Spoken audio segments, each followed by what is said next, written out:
Okay. That took way too long for me to get set up. That's okay. We got time. So, welcome to the DS stream. I hope my computer's going to blow up. Let me unmute you so you can talk. I'm DS1. If you've never seen us before, we are independent filmmakers based in Tennessee. We talk about film topics. We talk about our own stuff. We show some behind-the-scenes stuff. And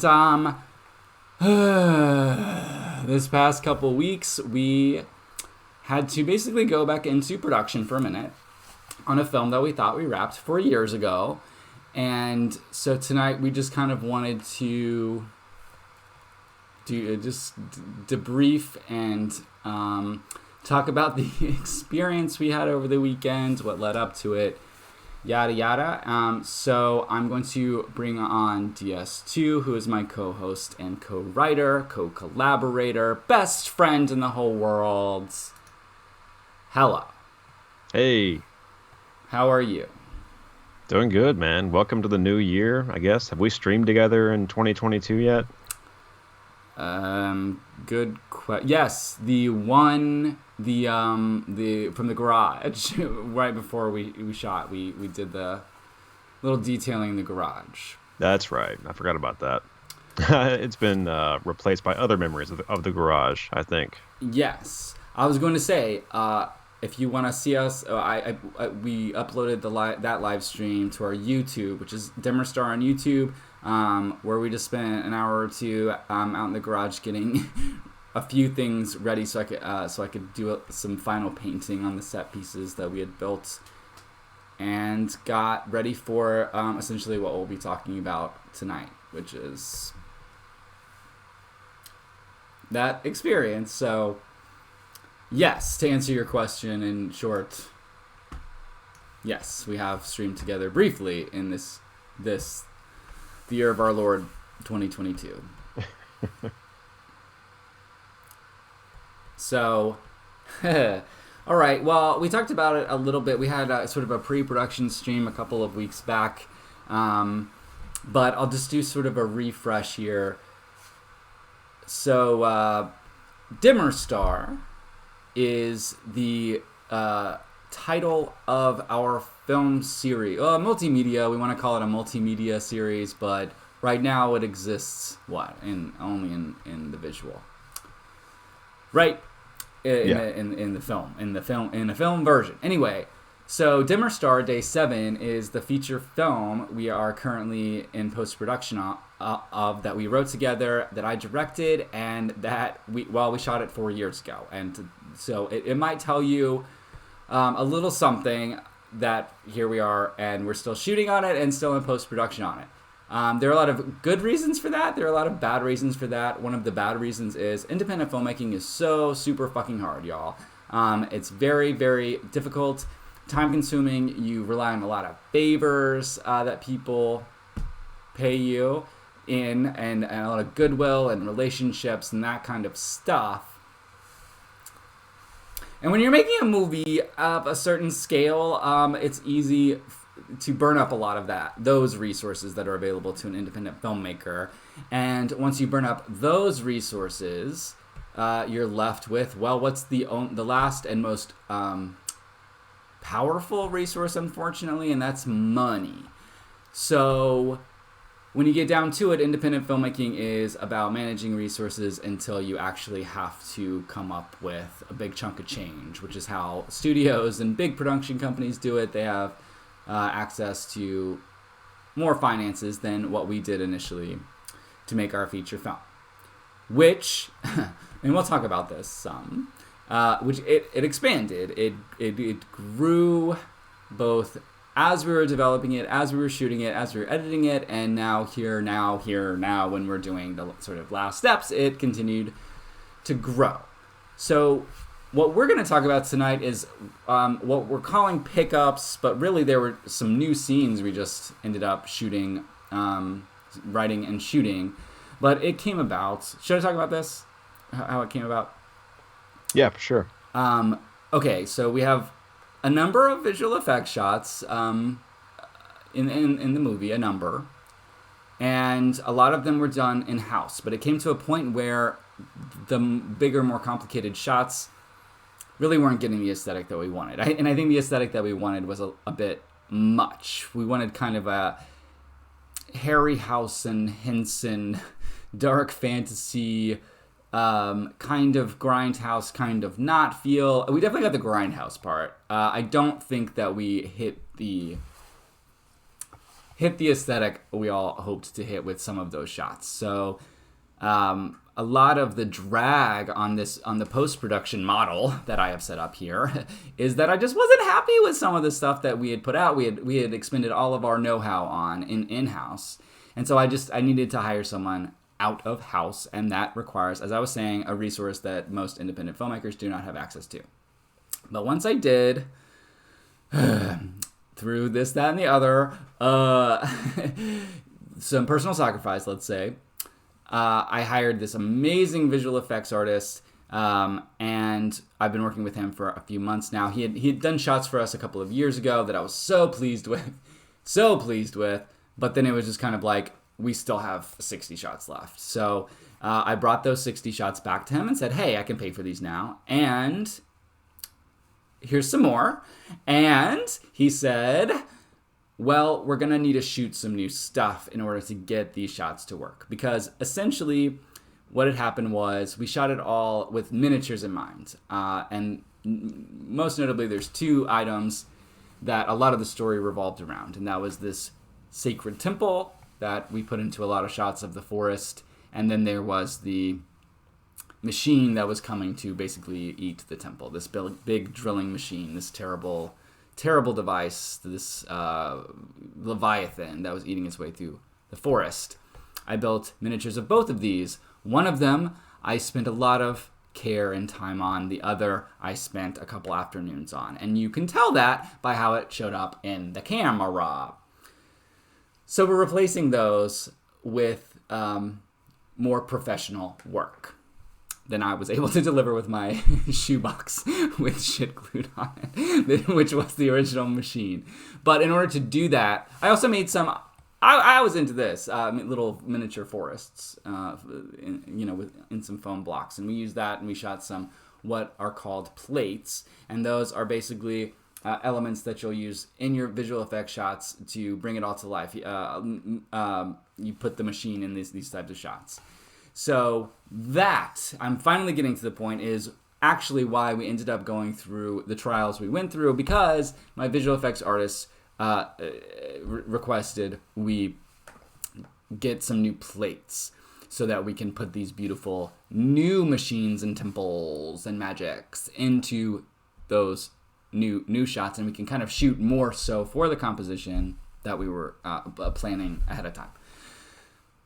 That required that we use the same camera and same glass, the same lenses that we used in the film. And I think just on a base technical level, it'll be easier to match up with the live action footage that we've got, and it'll match up aesthetically if we're using all of the right stuff.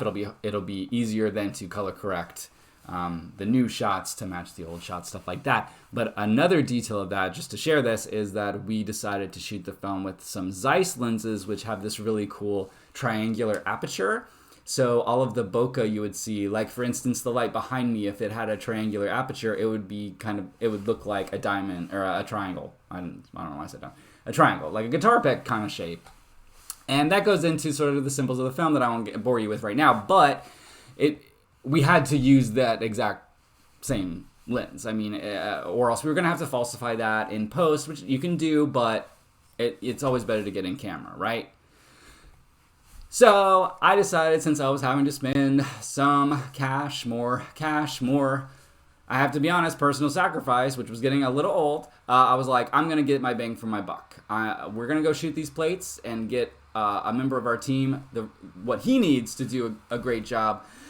But to hurt my heart a little less, I'm going to use that goddamn camera as much as I can over the course of those days we had it. And so I pitched to DS2, and he On my end, thankfully he agreed. I maybe from his end, stupidly agreed. I'm not sure what he would say, but we did it, and it came up really quick. I wanted to say we had about 3 weeks prep time, so it wasn't like it took like 2 months, I think, to build all the sets and everything for the movie itself. But I gave us a nice 3 weeks of prep from start to finish. That was right in the scenes all the way through, hitting the last record button.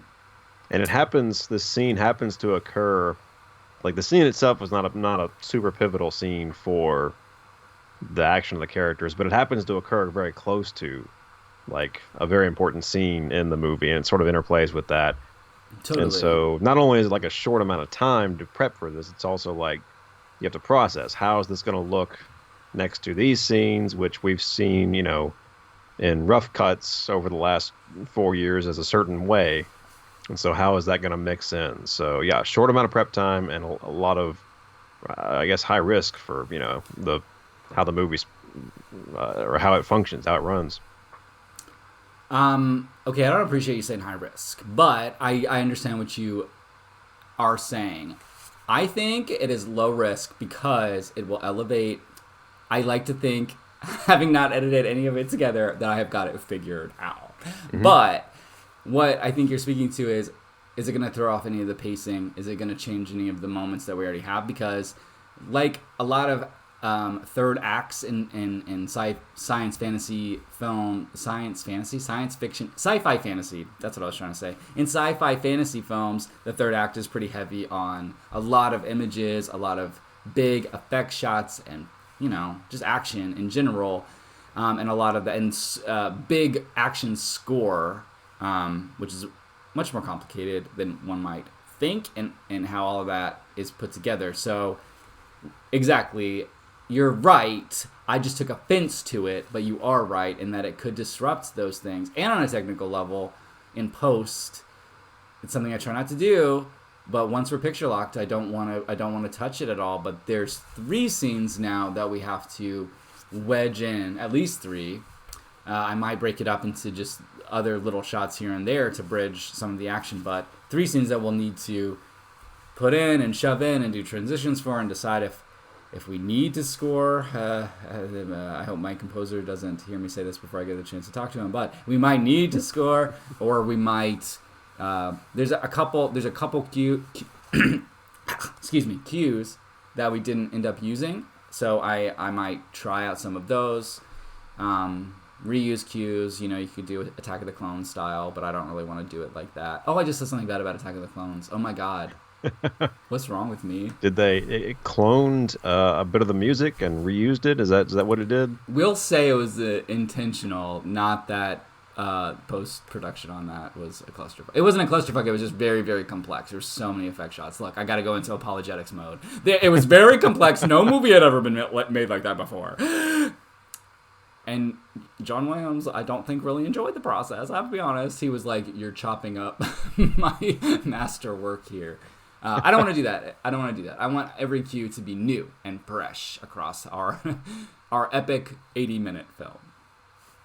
Isn't it wild though that they're still making, or we're still seeing Attack of the Clones in new media, or we're seeing bits of that story in the Book of Boba Fett a little bit too? Yes, and a mix of old footage with new footage, emulating old footage. Oh, it's so much fun. Yeah. To see like my favorite movie of all time get treatment like that in Boba Fett's story. I hope there's much more to it than what we've seen, but that's some weird synchronicity I hadn't thought of, that that's happening while we're doing this, which is not the same. We're not going back and putting in they're not going back and putting in old new footage into Attack of the Clones, but it's revisiting that aesthetic and that story, and taking us out of, I guess, the current aesthetic a little bit, and mixing them in strange ways, which I kind of hope is what we'll achieve with the new stuff we shot. Mm-hmm. Yeah, me too. Because it is so much aesthetically different. For the rest of the film, we mainly shot out in the woods, across four different state parks and archaeological sites, as well as we did have some on-set stuff, but it was like desert. It was like this weird. God, how do I even describe Elapau in like a quick sentence? It's just it's the desert, but it's not just the desert. It's like, help me out here. What is that? What we built? What was that? What was that? That was like a wow, I don't know. What was that? That was like a black and a hell room, I guess, inside of a desert. right, a hell room in the desert. Yeah, Yeah. we'll go with that. So, yeah, that's fine. Well, anyway, with this, okay. All right, so right before the stream, you said something about like that it was like so much, like it was so much, and like I don't know the words you used, like extra or something like that, and I started to get offended, and I was like, hey now, but then it was like I wanted to talk about that on the stream because that's I do want to highlight our different viewpoints during this process, so I want to hear, I don't know, I just want to hear from you of like what you were thinking what you thought it was gonna be, maybe when I pitched it to you. Maybe, and then what it ended up being. Yeah. So I think the initial idea you pitched to me was interior shots of workers in the giant machine, uh, as it's rolling along.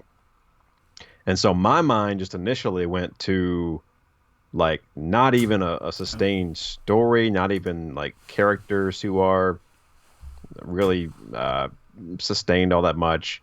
Or in depth, but just like snippets of shots, just like half a second here of a strange looking object, and then a full second here of like a face that's working on something. So just like random shots in the machine, kind of churning along, and so that's what was in my mind. So I was just thinking of like not much character work going on.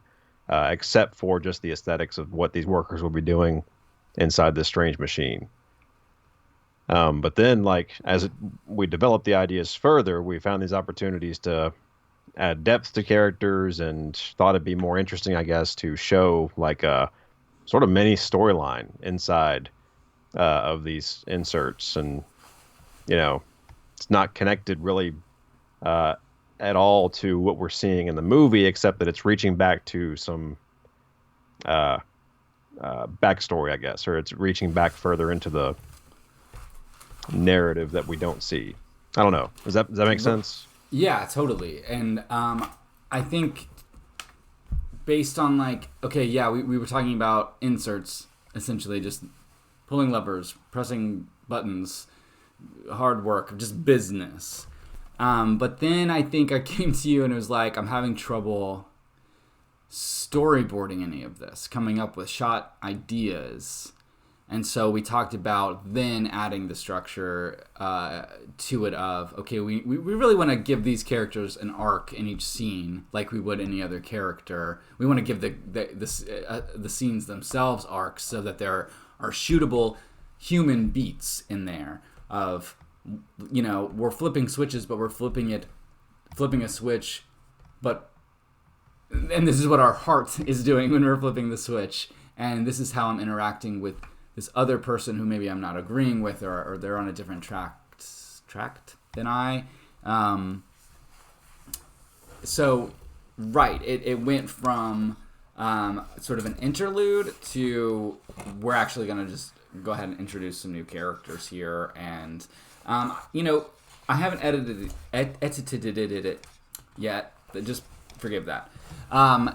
But who knows what it'll end up being? How much of that is going to be in the or show in the cut? You know what I mean? Like what you're saying, the pace will have to fill out in the sequence. It's one thing to cut a scene together, but like if we take this minute and a half long interlude to establish new sets of characters and let all of the dust settle from that, and then get back into the action, that might disrupt the pace. It might not. It might change the pace in an interesting way, but we might just have to keep the momentum going, and in that way just show, it more in action beats rather than emotional beats. But luckily, I think we have both because of what we wrote and planned for and ended up capturing I think.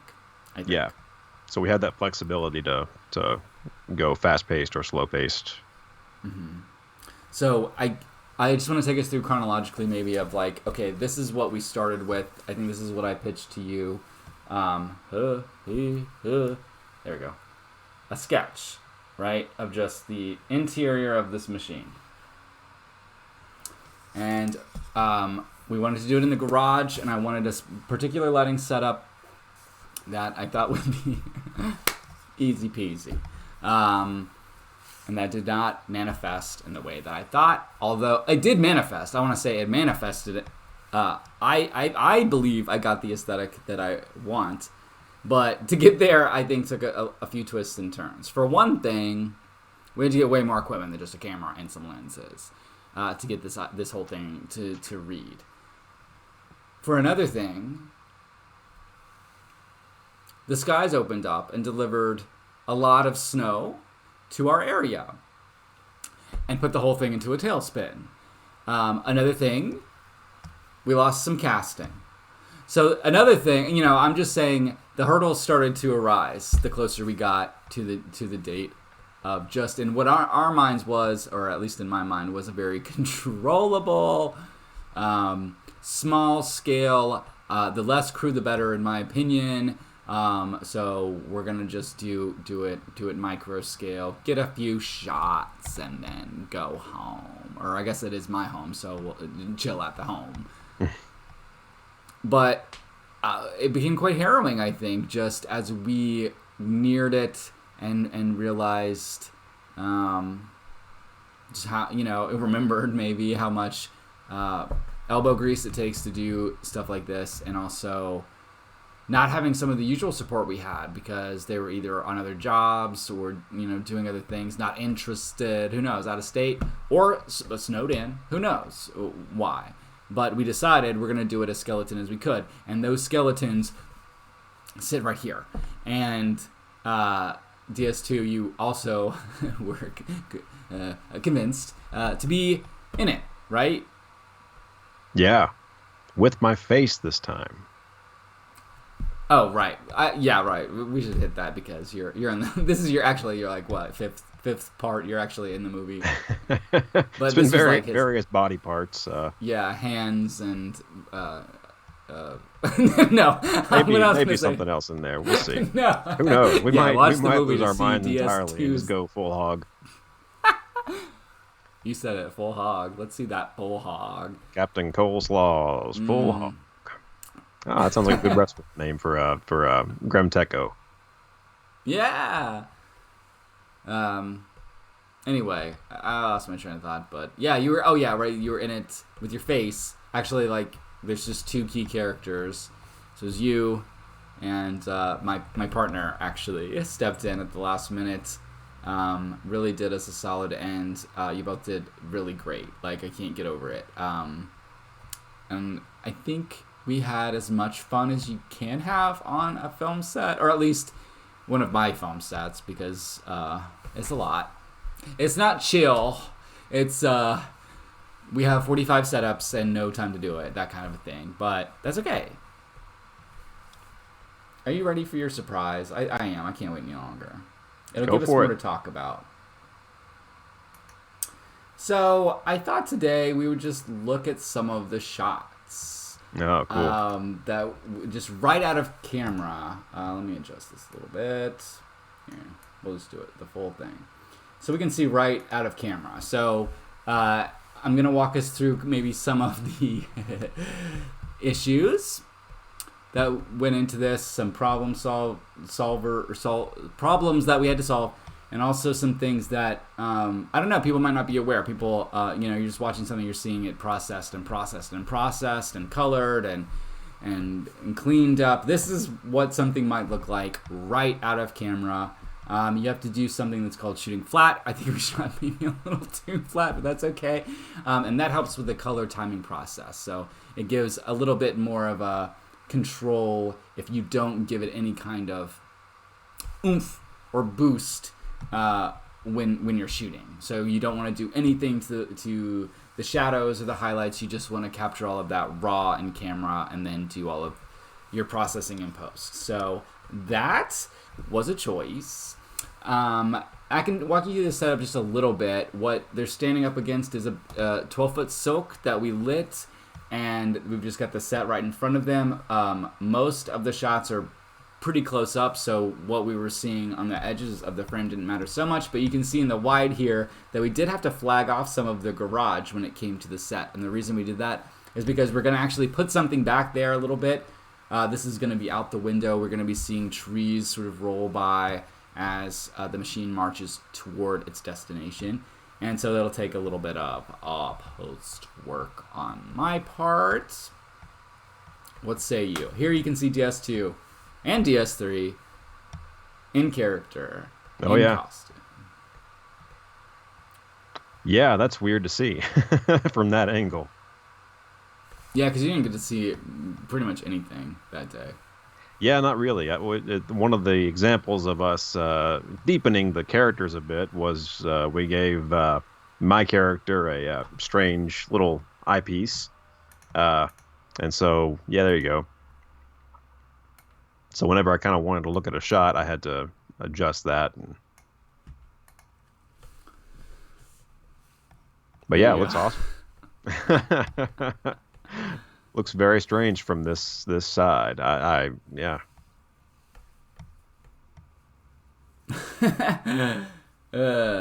Right.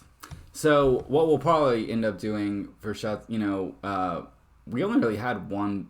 No. We had a couple lights going, right? The main light, which we would call your key, was just the silk that we blew out, because I definitely want it to have. I mean, the aesthetic that it has, that's what was in my head, but I want to give us a little bit more story information. So what we'll do is called a Luma key, which is just kind of like green screen. I mean, it is just like green screen keying, chroma keying, but you use like light differential. You'll just tell it to key like this white and control for that white. I'm pointing with my mouse. I don't know if they can see that on stream, but it doesn't matter. Let's keep going just to give us some things. Okay, here's a shot for you.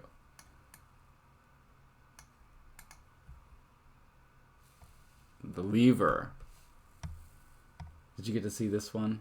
Oh, you were shaking the lever. Yeah, I was down below. Yeah.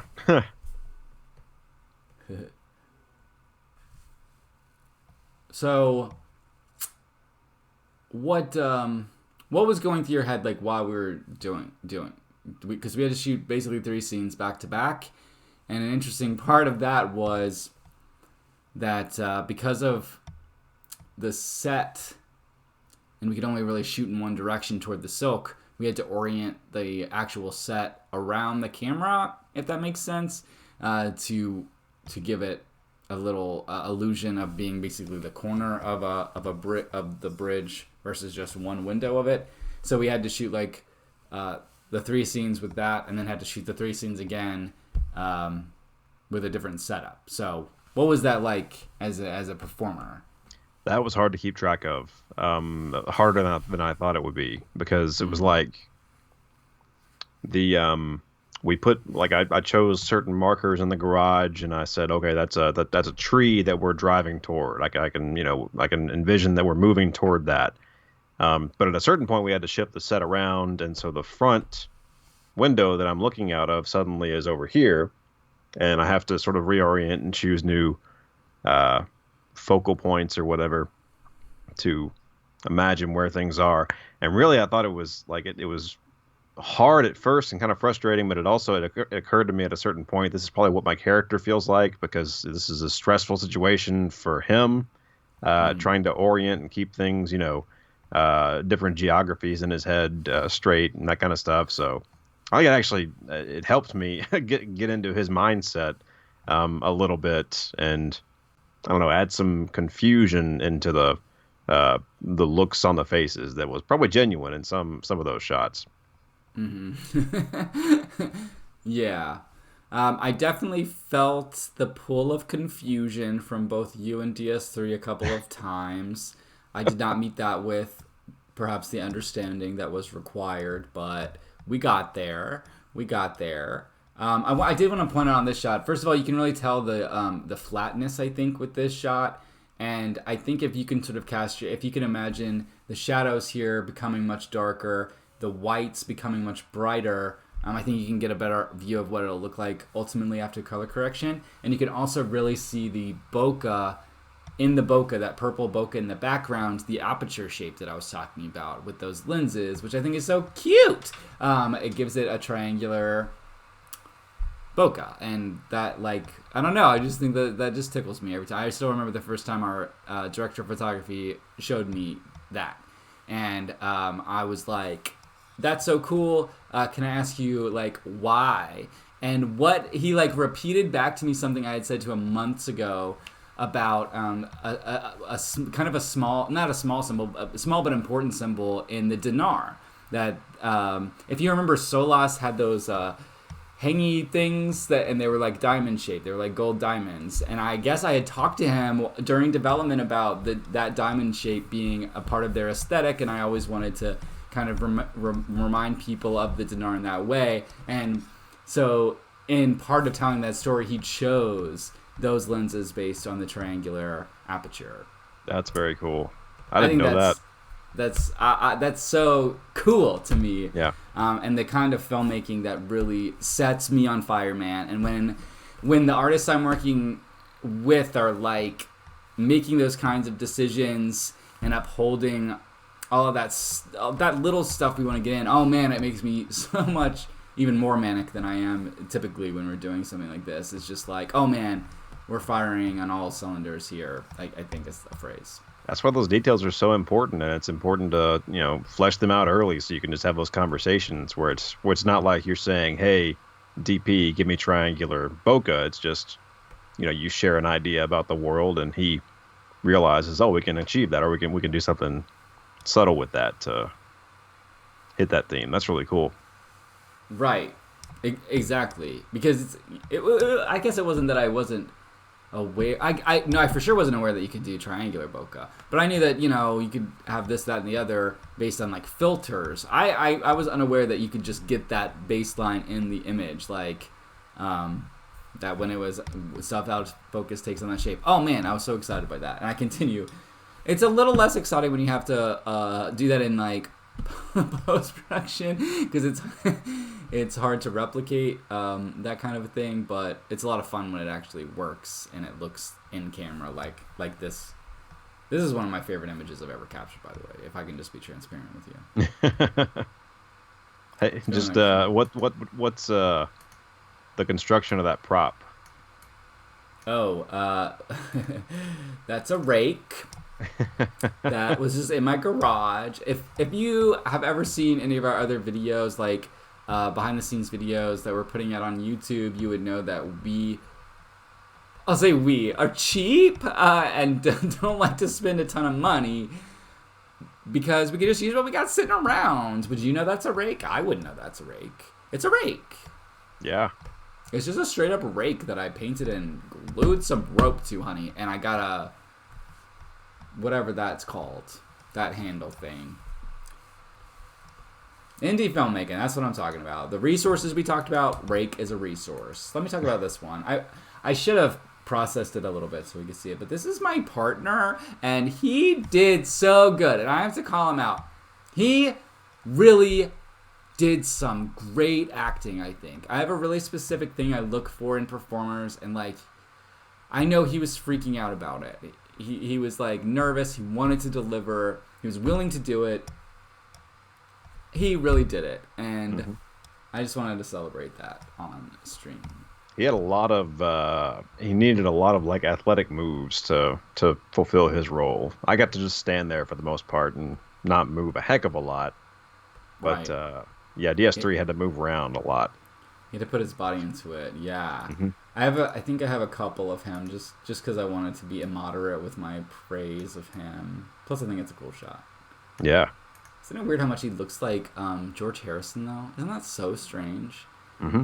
When we were watching Get Back? Not Get Out. Get Back? What is it called? Get Back. Yeah, Get Back. It would take me off guard when it would just cut to a shot of George Harrison and it would look like DS3 to me. Like, I would have to just look over at him like, he's sitting here. That's not him. Okay. Like, carries himself that way, too. It's something uncanny. I don't know. Yeah. Yeah. Okay. Here's one for you. I just love... Oh, here's something I meant to mention when I was sort of giving my disclaimers about the look of it. It's shot... Okay, so we shot 6K, but we shot at a different aspect ratio than what the output is going to be. We actually shot the film in 2:35:1, but I don't know if it... Oh, I forgot to mention what camera... Yeah, it was the Red Dragon we shot on, and I don't know if it was us being stupid or what, but we couldn't get the very correct aspect ratio going in camera, so what we were shooting with were just guides. So this framing is each frame you're going to see is a little more intense because it's actually going to be a little wider than that. It's going to be a little... We're going to lose some information at the top and bottom of the frame. For how... Am I explaining this right? Am I explaining it like in a stupid way? I think I'm hearing it right. Okay, you know Star Wars? It's 2:35:1. You ever seen Star Wars? So it's 2:35:1. So it's wider than this. This is like this is Noah. Well, Noah's like 185, I think. I got you. It's more. This is more Noah. We acted the day 7. Dimmer Star Day 7 trailer now available on YouTube is 2:35:1. Clone Wars. Let me 2:35:1. Let me ask it like my parents would ask it. Where are the black bars going to go? Top and bottom. Okay. They're going to be at the top and the bottom. That image looks... I was really taken aback. This is like one of those strange perspective images a little bit too, because it almost looks like there are 2 nostrils there, and then I'm facing camera. Oh, I see what you mean. For a second, if you look at it a certain way, it looks like... wow, totally. Yeah. Wild. Like it's like Picasso kind of. Yeah. Cubism. But like the light, there's like white light covering part of my face. If it's that's interesting. Because you're also seeing your hood that you're wearing. Yeah. Pipe. I don't really know. Okay, here we go. Man, I did such a shitty job putting these in here. And it took me 18 years to get these set up. Yeah, so here's... Okay, I can talk about this a little bit. Of one goal to shooting this new stuff was to clarify a couple... Or not really clarify, but to hit home a couple of the more expository elements of the film, which is these crystals, which are like the MacGuffin. When we talk about them throughout the film, but you don't really get to see them until later on in the film. Just how it's structured. So I thought it would be good to get some shots sort of reminding us what the ultimate goal is here for these characters, what they're after, and to have these shots that elicit what you see earlier in the film of these rocks. If you're watching a film on mute, which you should be able to do, it's for that reason. You know, it's for the visual narrative more so than that, to give you something to hook your eyes into outside of the concept of these alum crystals that you hear people talk about, and you understand that that's the resource that's being protected from this machine. But I just wanted to kind of give people a reminder as we're going into the third act of like, you know, this is what this is all for, and strengthen that in people's minds, because the film can be kind of a lot, and it kind of cascades down the hillside there, and it doesn't give you much time for the what's, whys, and hows, because, well, screw you, like, pay attention. But I don't want to. I want to keep people, you know, on board for as long as they can be, I guess, is how I should say that. Yeah, we had it in the dialogue, right? Like it's sort of explained pretty quickly in the dialogue, but yeah, like once we watched it back, it's like there's a lot of dialogue. We should maybe give some visual clues too. So I think that'll play really well, I think. That isn't what I said, but that can be your thought process. I think for me it's like I want so desperately for people to just pay goddamn attention, and to give them all that they need, all the puzzle pieces that they need, but maybe not make it obvious that those are the pieces they need. But you are right that, like, when push comes to shove, it did need a visual, don't say handicap. It needed some kind of, whatever I'm trying to say, and not use the word handicap.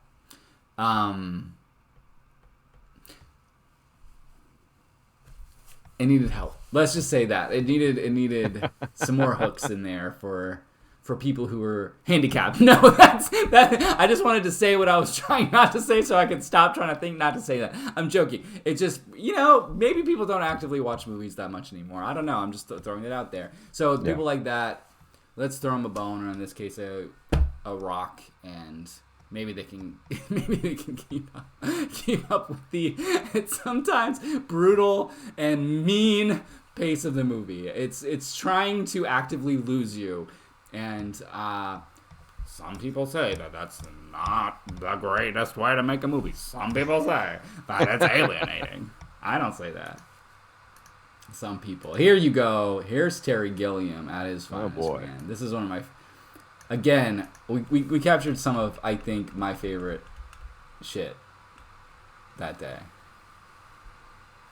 I tried to pair some of our shots up so you can maybe see an edit here, in your eyes. So if we're, I don't know how this is going to work, but we go,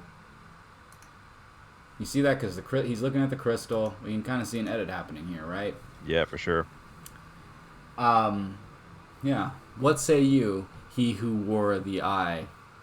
I say we have yet another visual field to think about, as far as a different kind of eye looking at the world and what that would look like or feel like or sound like. I don't know.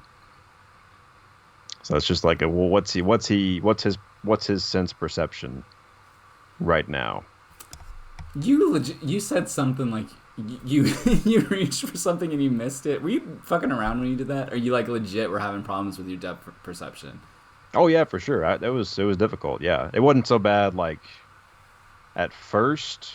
Well, yeah, at first because my imagination adjusted. But having that on for like an hour, yeah, it was like hard to see where things were. That's cool. Yeah, I don't even know what to say about this except that I'm just so pleased with it. There's this very specific movie that I have in my head, this very specific, and it's not clean and it's not pretty. But I think of one of my instructors in film school when I showed one of my short films, and she said, "Oh my God, it's so ugly and beautiful." And I was like, that's exactly what I want to hear. And this to me is like, I don't want to be looking at this man. I don't especially want to be looking at this palette. But there's, and when we process it in color timing, it'll look better. But to me, it's like, it doesn't matter because the palette to me is right. It doesn't, ugly and beautiful doesn't even come into it. It's right. And I think that's what my instructor was trying to say too. Well, she was trying to give me a compliment, but that's as close as she could come, I guess. But it was like, the aesthetic's right. And this shot really captures what I want my movies to feel like. And really feels influenced to me by the filmmakers that I fucking love. Genre filmmakers especially, like Terry Gilliam, George Lucas. And who else does this remind you of? I don't even know. I feel like that's quite... distasteful. I'm not saying it reminds me of their work. I'm saying I can see their influence here in our work, and that's pleasing to me. I'm not trying to sit here and say, oh, put this up next to whatever. Baron Munchausen. That's not what I'm saying. I'm saying that this makes me feel like those movies make me feel, and that's what I'm after. I've got a strange association with like the Borg, especially from like Star Trek First Contact. Those weird ass eyepieces they always had, and just that, and like when he shines it at the camera and like yeah, good example again of like a character or a creature you don't want to look at, but you can't not look at that because it's like you can't tell if it's a threat or with the Borg you can, but like you can't tell, like you don't know how to react to it. necessarily with fear, anger, pity, maybe too. There's some pity in this, or I don't know. It's just it's an image that you don't know quite. Your brain, I don't know if it can process too effectively. I don't know. Right. Right. Okay, let's see what's next. Oh, the wheel. The wheel of time.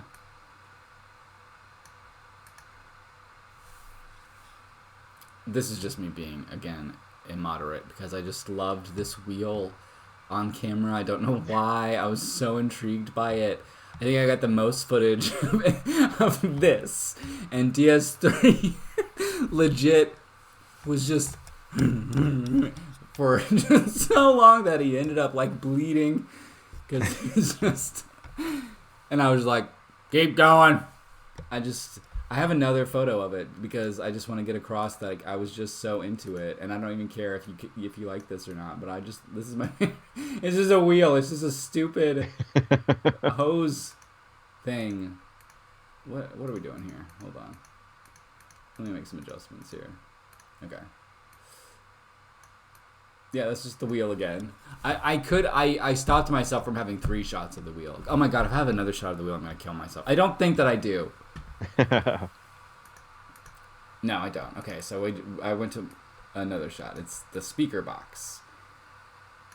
I was gonna say something about the wheel real quick. That reminds me of like trains, like old like westerns when they show train wheels. They're like the close-ups of train wheels. Or what's that Dave Brubeck? No, not Dave. Well, he's did the music, but Pennebaker, is that who did that train short film? Oh, damn it.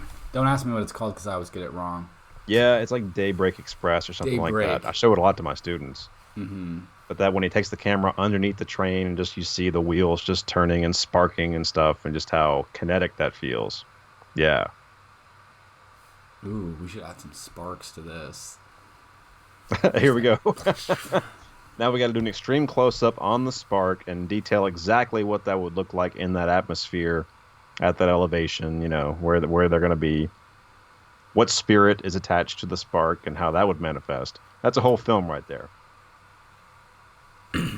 You're making a joke, but our editor, okay, we were sitting and working on one of the VFX shots, and it was legit a spark. It was legit one spark that went, like that, across the frame. And I needed it to not be on the same focal plane as the other sparks. Some disease in my brain was telling me that only that one was, in my mind, should have been falling in and out, on and off of the focal plane. So meaning it should have gone in and out of focus. And so our editor was doing that, and he was doing that, and eventually he just turned and said, I'm gonna murder you. No, I think he said, I'm gonna fucking murder you. And I didn't understand at the time. I understand now that that's doing too much. And you're making a joke, but that is my filmmaking style. And unfortunately, it's yours too. Because you want to know what that spark is doing. You want to see it go in and out of the focus. It's a disease that we both suffer from. Mm-hmm. And you put us together. There's not a padded room big enough to keep us safe from this disease when we put us together. So you have to own this is so much. You have to own that as much as I have to own it. Okay? Sure. When it comes to capturing on camera, it's a lot. Yes. But you generate a lot of these ideas and make me feel like if I don't get those ideas, the world is going to end. So you got to own that too, my man. Oh yeah. Mm-hmm. Let's go back to the speaker box. This is the captain's speaker box. And if I can just look ahead a little bit, Dimmer Star timeline. Or I'll tell this anecdote. I don't know if we were ever talking about this, but Dimmer Star, as it is now, well, we can trace it back to when I was in film school and I wrote, I think, my first real attempt to write a feature film screenplay. And this is the aesthetic of that film, and that's what we've been chasing ever since I wrote that. Dimmer Star Day 7 is a part of that film, just a little before. It's a part of the whole series. And I just want to say, I think for the first time, this is the first time we've been surrounded by the steampunk aesthetic. We've hinted at it here and there, and in day 7, it's represented for sure. But now adding these scenes, like, we're fully in the space, and there's nothing but metal, on screen. And I've dreamed of shots like this for so many years, and I just want to celebrate that we captured it, man. Like, I think, yeah, it's cardboard and foam, but I don't give a shit. Like, this is the aesthetic, and I'm really excited as a filmmaker. I don't know.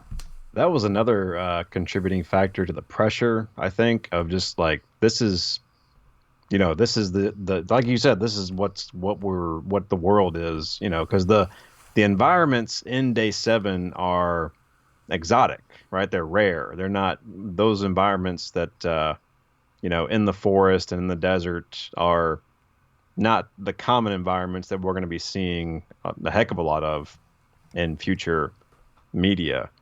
And so the idea of, suddenly putting that aesthetic into there, yeah, it was kind of frightening, but like, I like how just homey that feels, or how, like, I don't know, just like, it's comforting to some degree, but it's also harsh and scary.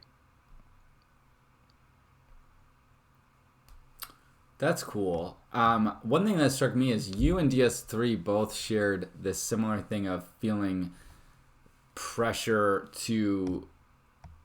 because of, I don't know, this is sort of what you just said, pressure because we all care so much about it, and me especially, I can be quite intense about it when I get to going. But, like, just know that in my mind, we really accomplished it. We really did it. Like, I haven't even gotten to look at every single shot because for technological reasons that will be resolved tomorrow when I get something in the mail. But I've seen a lot of them, and each one makes me squeal like a little pig. Like, even if it has issues here and there, I'm thinking, like, oh, we can fix that. Like, what I'm really excited about is just the overall, and that y'all, like, were on the ride, like, even if you, like you said, you were maybe struggling with the what and why of the geography, or where is the camera, where is this, that didn't read, you guys were just willing to do and trust. And I think that means a lot to me. That's what I was about to say. What a terrible thing. I think that means a lot to me. It definitely means a lot to me. But I hope it is represented when we're sitting and watching the film next time, that you get what you wanted out of this too, in that way, and felt like maybe it wasn't not that I think it was a wasted effort, but that none of it was a wasted effort, or we didn't do something that we said we were going to do. Okay. What's next? Oh, just another one. Okay, here's a little sequence. I did put together a little sequence of shots here to show and edit. I should have processed these just a little bit, but that's okay. That's part of the exercise, is to see it raw. So I did want to show, here, we'll hide what that one is just yet. But I wanted to show just like a little, what an edit might look like ultimately, shot to shot. And we'll just do it here now on stream. So we've got a little profile of, this is the pilot here. Then we go to the captain, who he's looking at. And then we go back to a closer up on the on the pilot. So let's do that again. Boom, boom, boom. That's a nice little edit there, isn't it? Yeah. That's especially so wild. Especially this guy. I love this guy. It's so strange. Too surreal. I really like how the pipes are catching that white light. That's an aside, just specifically to DS2. That's not to the stream. That's just me telling you, like I would tell you off stream. I really like this light back here. It's very soft and beautiful. I guess I could take credit for that. Just do. Yeah. So look at the acting that my boy is doing. That's so cute. Yeah, I had trouble looking at him. Some not not in a bad way, but like he shocked me with the looks he was giving me because I haven't seen him give me those looks before ever, like in real life. I have to say I was shocked. Not that he did it. I mean, I knew that he could do it, but to the level and that, because we both know him. I mean, he's a one of a kind person, and we love him for that. But it was like, does that translate to? Because this is a very different person than who he is, who is playing, and it was all, there's no dialogue, so it's all through looks and breaths. That's something he really did. You know what he said? I was giving it. Okay, there's a part where he was like doing that kind of thing, and we had talked about it in the car, and I was telling him, like, the props we were giving him. He was like, oh, the reason I was doing that was I was trying to move the fog that we had pumped in there. So, and I was like that's a twofer. He was doing good physical acting, but he was also trying to add to the aesthetic and stir up the air more so that it was more intense of a shot, more cute. And that's like the bokeh thing we were talking about. Those kind of thoughts, I just live for that. I just love it when people are in it to that level. That just makes me giddy with excitement. That could be a character trait too, or character moment. Like the character's trying, like making a statement with the fog, maybe to the captain. Oh, I almost said something that I didn't want to say, but it was to do with, I'll tell you, it's to do with the movie. I don't want to spoil the actual movie, but it's to do with Steam. Okay, speaking of Steam, I did want to show, this is one of our more problematic shots, like I said, because of the flagging off we had to do.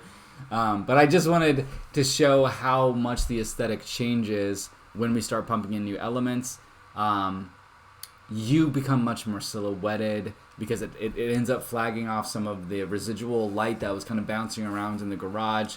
We have a new light on the pilot that's giving him a different look than you, and so it's adding these, like, outside of the background layer that'll be in there, we'll have the silhouette layer, the fog layer, and then the pilot, and all of that's going to be, I don't know, give it so much depth and story, and it's going to be hard as shit to get that to go in post. But if we do it, it'll look really, I think, phenomenal, and just like I drew it in my sketchbook.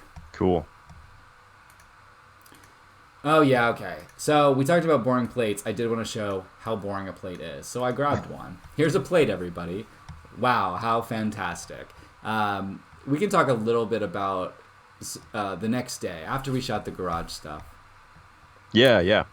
DS2 and I drove out to one of the original locations where we shot the movie to get these plates because geographical continuity is something that's very important to me and us. I mean, that was one thing that we focused on. Not even continuity, but geographic just the lay of the land is something we paid attention to a lot in development of Dimmer Star Day 7, and it felt odd if we got too many plates outside of the neighborhood, of where we shot most of principal photography. So DS2 and I drove about an hour from here, and we did not break any laws. I can talk about this. Yes. We did not use a tripod. It was legal. We got our plates, lots of tops of trees. It was a good time. It legitimately was a good time. It was a nice little cleansing of the stress of the first day, I think. Because it was still stressful in a way, but it was more pastoral, two old men walking through the wilderness, pausing every once in a while to get a shot of a tree. Oh, yeah. It's like, because I enjoy location scouting a lot, like just going to these places and seeing what these shots could look like. So going there with the camera and actually capturing these shots was fun. That was cool. And when we were shooting the film proper, we didn't have opportunities. I talk about it a lot to DS2, but I do have a level of guilt because he would come to me during principal and say, hey, there's, I think of a time where you're like, there's some cool icicles down here that, I know that you would want. And it's like, yes, but the reality of shooting becomes so hairy, and there's so many people and so many moving pieces, and you have your shooting schedule and so many setups. that it was rare, if ever, that I was able to go get one of those shots. But this gave us the opportunity where it was just you and me, and I thought it was very special in that way. It was just you and me, and we pointed at stuff, and I would shoot it, and then you would point it from a new angle, and then we would find it, and it would be like, oh yes, I did not pull this one, but the icicle that we did get, that and you know which one I'm talking about, where Yeah. it was like you pointed it out, we got it. I sort of got it from where I was thinking it, but you were like, no, you're gonna want it from right here. And then when I swung the camera over there, it was just like the heavens sort of sang, and it was that kind of stuff that I looked forward to doing on production and then didn't, and always kind of felt like a shitheel about, honestly. So it was nice to have that with you, that we could, so that now, when we are watching the movie, there'll be more of your shots represented that that you can put your hands on. I mean, there's so much of you in the film and what you put your hands on, but just like something that's one for one. That's cool, man. I want that. I've always wanted that. So just to have a single day for us to do that meant a lot to me, to just kind of like, now I know DS2 will have some shots in there like that he directly pointed out. Well, the icicle thing too, that was something kind of like what you mentioned with the bokeh, the triangular bokeh, is like you'd mentioned something about a character, a particular character sort of having an association with icicles in a different script, I think.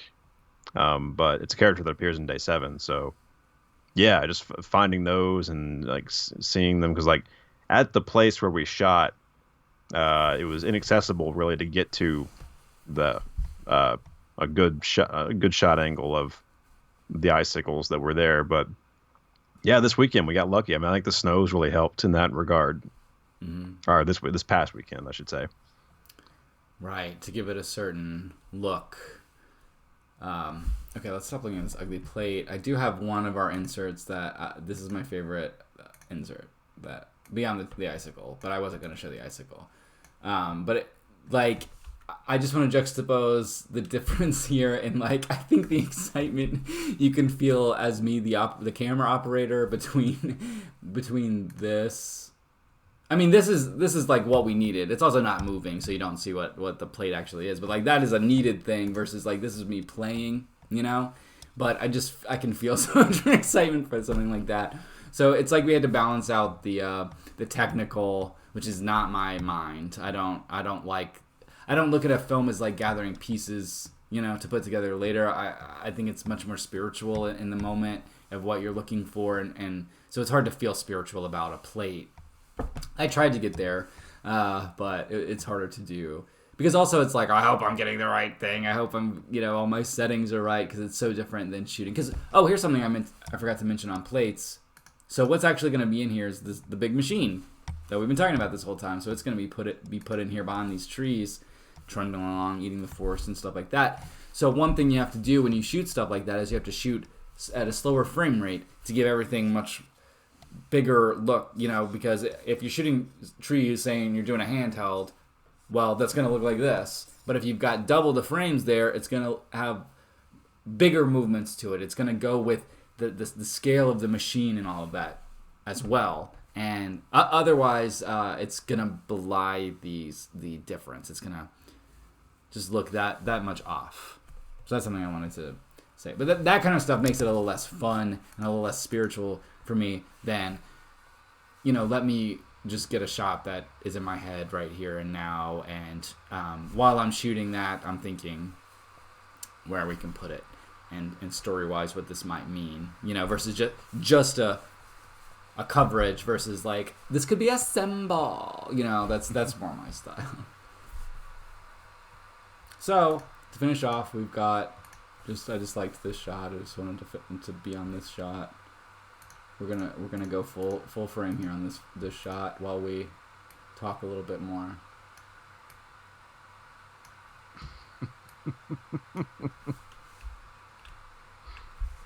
Yeah. What a strange man. That's all I can say. Yeah. So what do you think? I mean, how did it go ultimately in your view? I think it went really well. Like, yeah. Um, I'm trying to think of like specific challenges I could talk about beyond just the geography of it. But I think, yeah, just it was weird the sparseness of the crew, I guess. Just having three people on a film set doing everything together. Um, Really, it makes you appreciate having a big crew because you can move much faster and get things Mm. done quicker if everyone knows what they're doing. But but we all knew what we were doing, kind of for the most part, except for one or two moments when DS3 and I just sort of just paused, just froze and didn't quite know how to move our bodies in the way that they were supposed to move.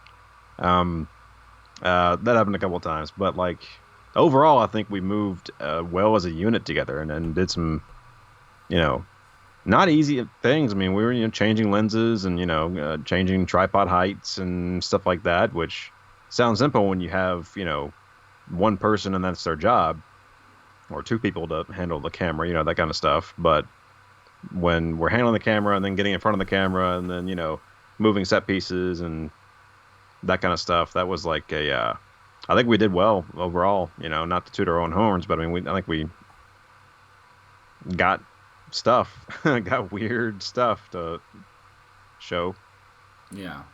It didn't come apart. It threatened it a couple times, but not really. It was the pause. Yeah, it was the pause that caused me to panic a little bit because there was one point where I was behind the set and I was taping, so you couldn't see light shining through, and I looked.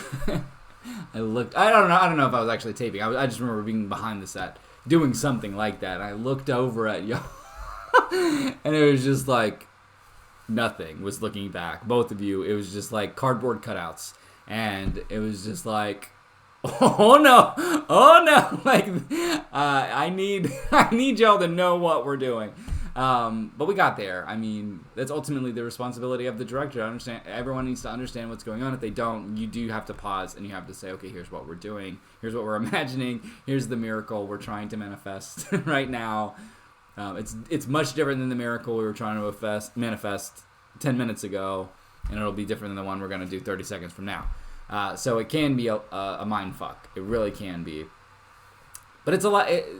It's like a Zelda puzzle. It really is, and I love that kind of thing. I love feeling like, okay, you got to slide this block here and then over here, and then you have to flip this switch, and then oh my gosh, then the door opens. Like that's very much how it feels like. To me, that's probably not the most fun for other people that are part of the puzzle, that are switches to be flipped. Isn't that dark? Doesn't that tell you my mindset? That's awful. Human switches, man. We're the toughest to flip. Our producer, who I'm gonna call DS Prime, because that's the respect she deserves for putting up with this shit. She says that I treat actors like action figures, and I used to get offended by that, but that's it, and it's a lot better than Hitchcock would say actors are cattle. And I think action figure, I like action figures, and I'm trying to make action figures look really cool. And it might hurt when I spread your leg joints and set you in a weird position, but like you're gonna look cool. Or maybe, hopefully, maybe not. But it's like done out of love rather than disdain. I feel like Hitchcock and those kinds of directors had such disdain for actors, and I do too, but it's a different total kind of disdain where it's like a disdain for ego, not disdain for your experience. Because one of the demons that I battle is I get in everyone else's head when we're doing something. I was doing this to you when we were prepping for the stream. I was imagining what you were imagining, which was not what you were imagining. And so when we're in the middle of doing all this, and it's hard, filmmaking is very hard and very uncomfortable. So I'm thinking, we gotta go because the clock's ticking in everyone's head. I can just hear the of like, how long are they gonna put up with this? How long are they gonna put up with me taking their little capes off and putting a new cape on them and setting them up on the play set and looking at them? How long are they gonna put up with that? So I think I beat the clock a little, maybe. I don't know. Some of the later footage from Sunday is it's a little questionable, but I think for the most part I beat the clock. I'm thinking of we have to show this sometime. I know what you're thinking of. Deal. This is gonna win me the Oscar. What are you? Okay, you say it then. Well, I'm thinking of the so the things we shot at the end, which were just basically supposed to be not silhouettes of us, but just like elements that can be put up in the machine, like in a window or something. Okay. Yeah, so our visual effects guy said make sure you get shots of the pilot and the captain from like different angles so we can composite them up in the machine so we can give it, And what we ended up getting was this is what I think. It was just y'all were just basically just shimmying, and you're supposed to be. I don't know. It was like we were all so melted at that point, and I think the concept was so silly to us. Like I understand what it is, but it was just like have this element. I don't care, and I showed DS3 one this afternoon when I ran across it. You were just basically just shimmying. There's no acting. You're just doing that, and I think DS3 is laughing, so it's unusable, but that's okay. But that's actually the inception point. That's the legit inception point for this whole stupid thing was our VFX guy gave me a call one day and was like, this is going to sound like a weird question, but do the people in the machine wear a specific uniform? And I was like, why? It was suspicious. And he was saying that like, well, I'd love to make like little CG people and put them up in the machine and just have like where you see someone moving around up there. And I said, no, we won't do that. Just we'll put this out of our minds for now. I'll loop back with you. And then well, let's just, we came. We this is what we had to do. So that was I wish I had just thought to even grab a still of y'all because it's so fucking ridiculous. We basically just turned off all the lights, front lit y'all a little bit. How did you stand in front of the silk so that they had clean edges around them, and they just. I'm going to give props to DS3. He was there. You were in another movie. You were in this movie over here. And that's where you were at. But that's okay. I understand. Yeah, man. That's we should cut that together with some of the audio that I've recorded over the last year or so. See how that meshes. Yeah. Yeah. That was the most fun I had, though, I think. Just kind of cutting loose and, ruining a couple takes. Yeah. Sure, yeah. I don't think I ruined a thing. I didn't break character once. DS3, on the other hand, I think he had some trouble keeping the laughter from coming to him. Because he was having a look at you. You ain't gonna look at me. You can look somewhere else. You were giving some big. It was funny too because you had no mask on, but you were giving big Darth Vader gestures. But you it was like you weren't saying anything. You were just gesturing. It was just.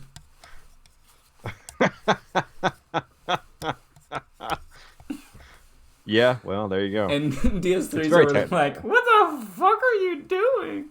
There's logic behind it. Show me the clip. I'll write a whole big backstory on why he's making those specific movements with his hands, and it'll all make sense. Totally. Totally.